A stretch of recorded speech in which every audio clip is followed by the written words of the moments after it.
Alright, in this video I'm showing my Edelbrock fuel sump pump for fuel injection conversion. It is a returnless system that employs two pumps.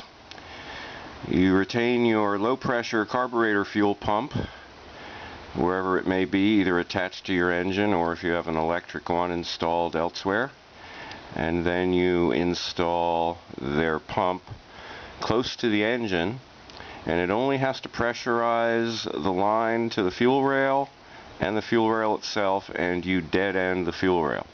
So I had already had an Edelbrock low pressure pump installed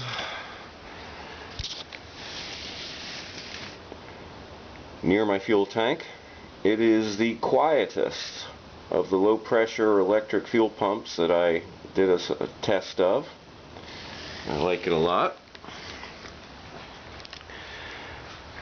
I'll climb up on my ladder here to show you where I put the Edelbrock fuel pump.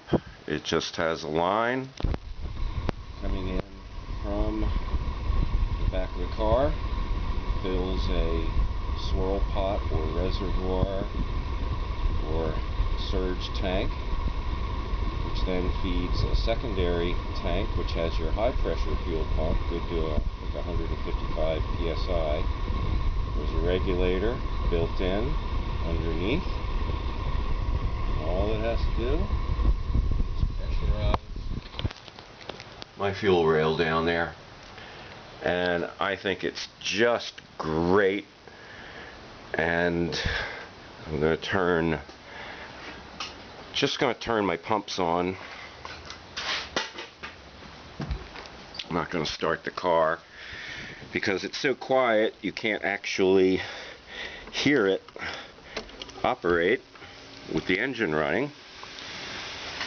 So real quick, we'll go back here and look at the low pressure pump, and you basically can't hear a thing with the camera 6 inches away from it. Back up on the ladder,